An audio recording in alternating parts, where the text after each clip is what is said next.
சமஸ்கிருதம் 23 இடத்துல சொல்லி தமிழை 2 இடத்துல போற வாக்குல சொல்லிட்டாங்க. எங்கிருந்து எங்க மொழிபெயர்க்க போறாங்க அப்படிங்கிற ஒரு பேர் தெரியல. அடல்ட் எஜுகேஷனுக்கும் லைஃப் லாங் எஜுகேஷனும் ஒரு குழப்பத்தோட நிலைமையில தேசிய கல்விக்குள் இருக்க முடியுமா அப்படிங்கிறது ஒரு மிக மிக கோபமாக இருக்கிறது. தமிழ்நாட்டை பின்னுக்கு இழுக்கும் விதமாக தேசிய கல்விக் கொள்கையினுடைய கூறுகள் இருக்கின்றனவோ என்பது ஆசிரியரினுடைய வாதம். பெண்களுக்கென பல சிறப்பு வாய்ப்புகளை கொடுத்திருக்கும் தமிழ்நாட்டை ஒரு சிறந்த மாதிரியாக எடுத்து பார்த்திருக்கலாம், தவற விட்டு விட்டார்கள். போற போக்கில் ஒரு இடத்தில் பல்வகை நுழைவு பல்வகை வெளியேற்றம் தேசிய கல்விக் கொள்கை இது எப்படி சாத்தியமாகும் என்ற ஒரு தெளிவு இல்லை. Meenakshi Academy of Higher Education and Research. Admissions open. Apply online. Periyar Maniammai Institute of Science and Technology, Thanjavur. The world needs you. Green Park Coaching Center. All India first rank. 720 out of 720. Number of students joined MBBS in 2024, 1951. Green Park Coaching Center. புதிதாக வேறொரு கொள்கையை உருவாக்க என்பது அளப்பரிய செயல். அதுவும் India போன்ற பன்முகத்தன்மை வாய்ந்த தேசிய இனங்கள் வாழும் பன்மொழி கலாச்சாரங்கள் கொண்ட தேசத்தில் கடந்த கால வரலாறுகளை உருவாக்கி அரசியல் சாசன மரபுகளை மதித்து கூட்டாட்சி தத்துவத்துடன் இயங்கும் மாநில அரசின் உரிமைகள் பாதிக்கப்படாமல் இந்த பணி செய்து முடிக்கப்பட்டிருக்க வேண்டும். அதற்கு மிக முக்கியமாக அனைத்து தரப்பு மக்களின் பிரதிநிதிகளாக தலைசிறந்த கல்வியாளர்களை கொண்ட ஜனநாயக நீதியான ஒரு குழு அமைக்கப்பட்டிருக்க வேண்டும்.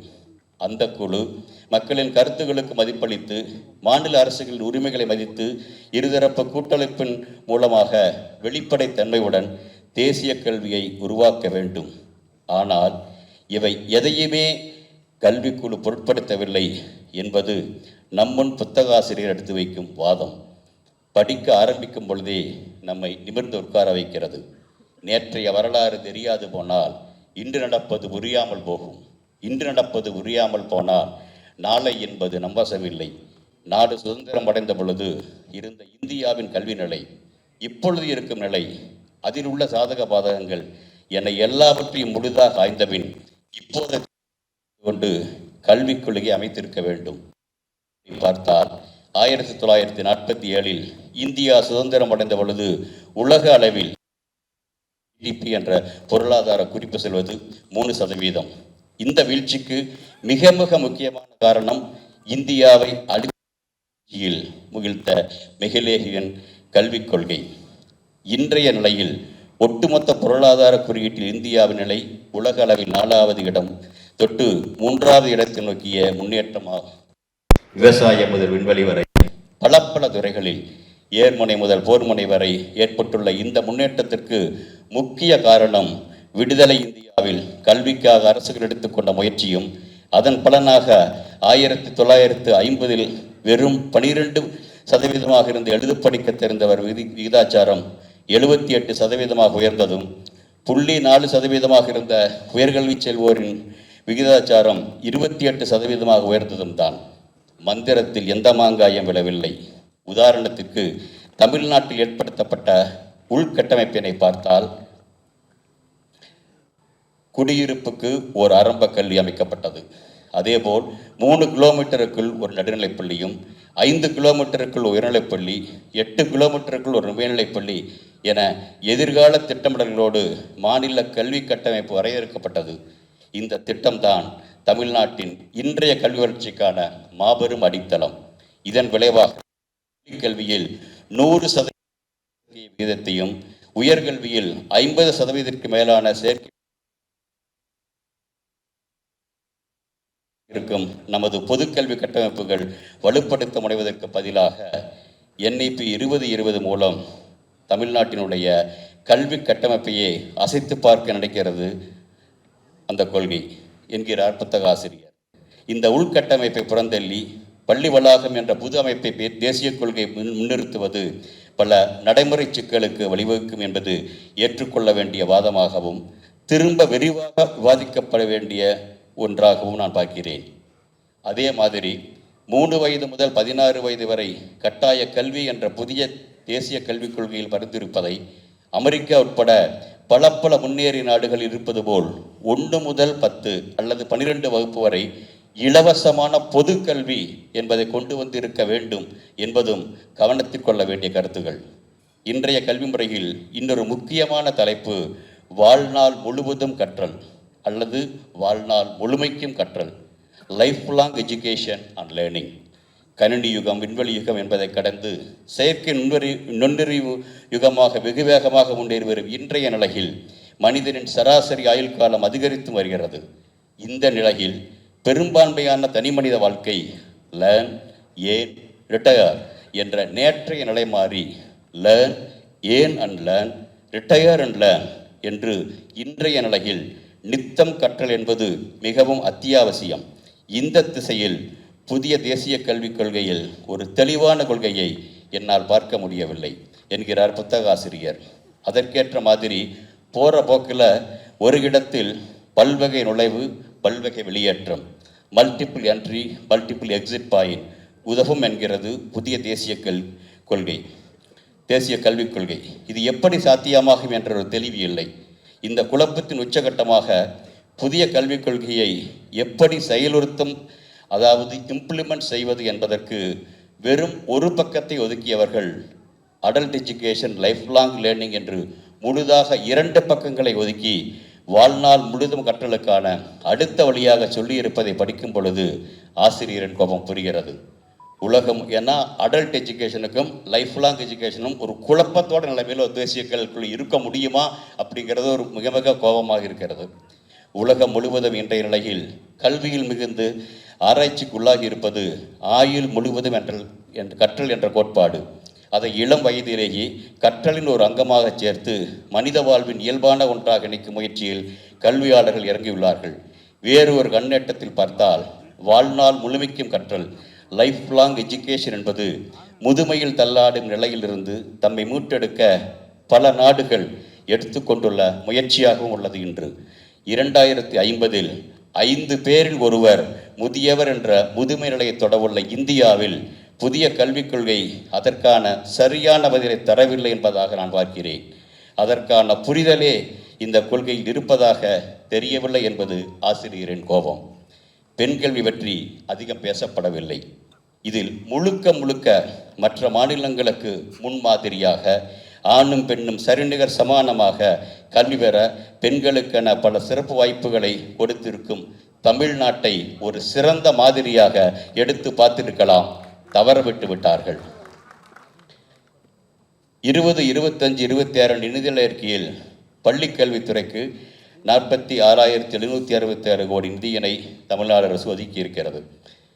2025 ஆண்டுக்கான ஒன்றிய பட்ஜெட்டில் பள்ளிக்கல்வி மற்றும் எழுத்தறிவுக்கென ஒட்டுமொத்த இந்தியாவுக்கும் ஒதுக்கப்பட்ட தொகையே 78,572 கோடி என்பது குறிப்பிடத்தக்கது. இதன் பின்னணியில் தேவையான கூடுதல் நிதி தேசிய கல்வி என்று வரும்பொழுது எங்கிருந்து வரும் என்ற கேள்வி எழுகிறது.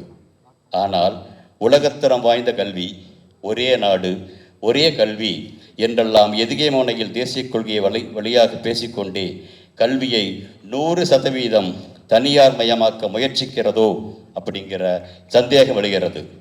ஏற்கனவே இந்திய கல்வி முறையின் தனியார் மயம் என்பது பள்ளிகள் தொடங்கி பல்கலைக்கழகம் வரை 2014 ஆண்டில் 17% இருந்தது. இப்பொழுது 46% அதிகரித்திருக்கிறது என்ற புத்தக ஆசிரியரின் கூற்று நம் கவனத்திற்கு ஒருவேளை கல்வியை முழுமையாக அல்லது மிக பெரும்பான்மையாக தனியார் மயமாக்குவதன் மூலம் அந்த பற்றாக்குறையான நிதி ஈடுகட்டப்படுமோ என்ற சந்தேகம் தவிர்க்க இயலாது. இடத்தில் புத்தக ஆசிரியர் இப்படி சொல்கிறார்: குழந்தைகளின் 3 வயதில் பள்ளி கல்விக்கு முற்பட்ட கல்வியை ஆரம்பிக்க செல்வது 2 வயதில் கல்வி, 16 வயதில் இராணுவம் என்ற முசோலினுடைய அரங்குகளுடன் ஒப்பிட்டு செல்லும் பொழுது திகிலுடன் நாம் சிந்திக்க வைக்க இடமாக பார்க்கிறேன். உயர்கல்வி மற்றும் தொழிற்கல்வி ஆகிய மொத்த சேர்க்கை விகிதம் 2018 ஆண்டு இந்திய அளவில் 26.3% இருக்கிறது. இதனை 2035 ஆண்டுக்குள் 50% உயர்த்துவதே தங்களின் நோக்கம் என தேசிய கல்விக் கொள்கை தெரிவிக்கிறது. இதற்கு நேர்மாறாக தமிழ்நாடு கடந்த 15 ஆண்டுகளுக்கு முன்பே இந்த இலக்கினை கடந்துவிட்டது. கல்வி அமைச்சகத்தின் உயர்தர கல்வித்துறை வெளியிட்ட அகில இந்திய உயர்கல்வி ஆய்வு 2021-22 அறிக்கையில் இதற்கான சான்றினை வழங்கியுள்ளது. தமிழ்நாட்டில் 18 முதல் 23 வயதுடைய மாணவர்கள் ஏறத்தாழ 33.9 லட்சம் பேர் உயர்கல்வியில் சேர்கிறார்கள். மக்கள் தொகை அடிப்படையில் 51.4% இளைஞர்கள் பள்ளிக்கல்வி முடித்து உயர்கல்வி கற்கிறார்கள். தற்பொழுது தமிழ்நாடு அரசு எடுத்து வரும் முயற்சிகளால் இந்த சதவீதம் மேலும் அதிகரித்து வருகிறது. பெண்கள் அதிக அளவில் உயர்கல்வியில் சேர்வதிலும் தமிழ்நாடு முன்னணி மாநிலமாக விளங்குகிறது.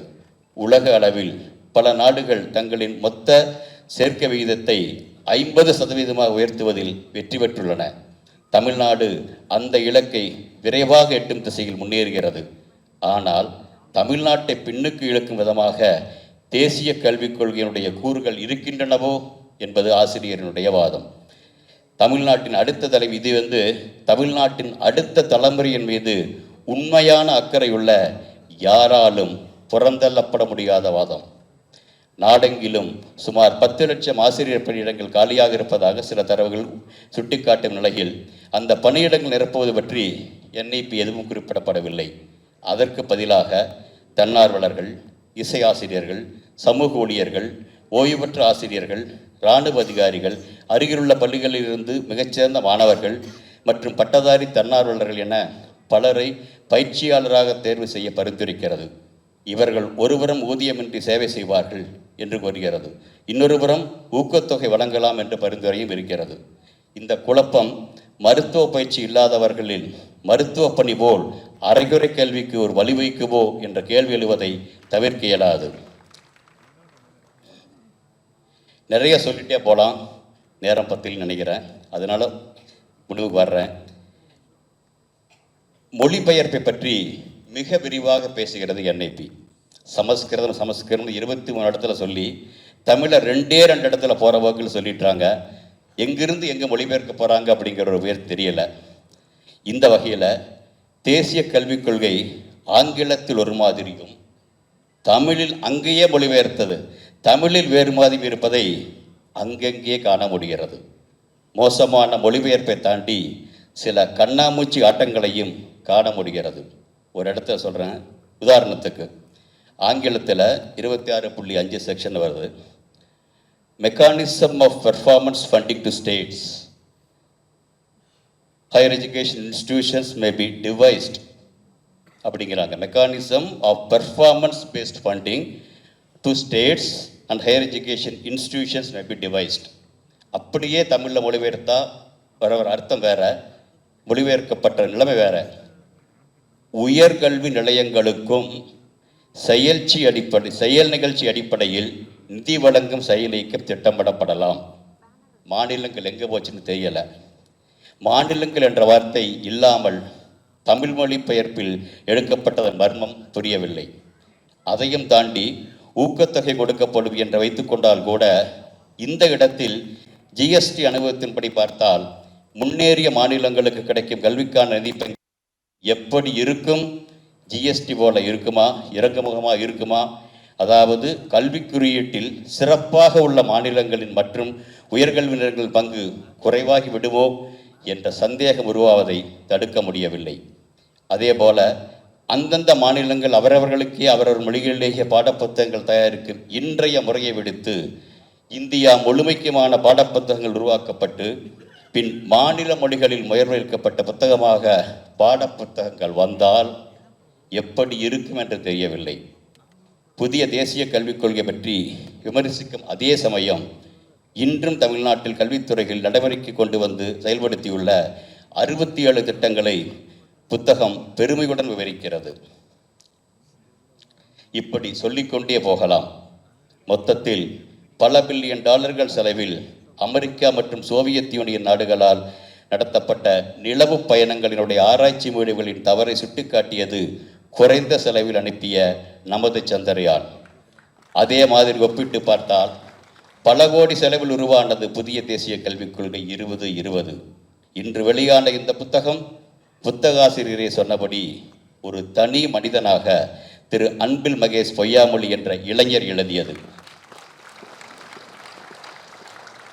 புதிய கல்விக் கொள்கையில் உள்ள குறை நிறைகளை சுட்டிக்காட்டி இப்பொழுது உலக நாடுகள் பின்பற்றுவது நமது சந்திரயான் திட்டம்தான். அதே மாதிரி மற்ற மாநிலங்களும் இந்த புத்தகம் சரி என்று சொல்லி இதை திரும்ப பரிசீலிக்கும் நிலை விரைவில் உருவாகட்டும். உலக நாடுகளின் நிலவு பயணம் சந்திரயான் கண்டுபிடிப்பில் ஆமோதித்து மாற்று வழிகளில் முன்னெடுத்து வைக்கப்படுகிறது. அதேபோல் தேசிய கல்விக் கொள்கையும் எப்போதோ இதன் இலக்கை எட்டிப்பிடித்து 4 கால் கொண்டுள்ள தமிழகத்தினுடைய மாநில கல்வி செயல்பாடுகளை பின்பற்றி மாநிலங்களுக்கு அவற்றுக்கான உரிமையும் பங்களிக்கும் அளிக்கப்பட்டு தேசிய கல்வியை உருவாக்கட்டும். அதை உலகமே திரும்பி பார்க்கட்டும். அந்த விருட்சத்திற்கான விதையாக ஒரு வரலாற்று நிகழ்வாக இந்த விழா உருவாகட்டும். நன்றி, வணக்கம். நல்லதே நடக்கட்டும். Meenakshi Academy of Higher Education and Research. Admissions open. Apply online. Periyar Maniammai Institute of Science and Technology, Tanjavur. The world needs you. Green Park Coaching Center. All India first rank. 720 out of 720. Number of students joined MBBS in 2024. 1951. Green Park Coaching Center.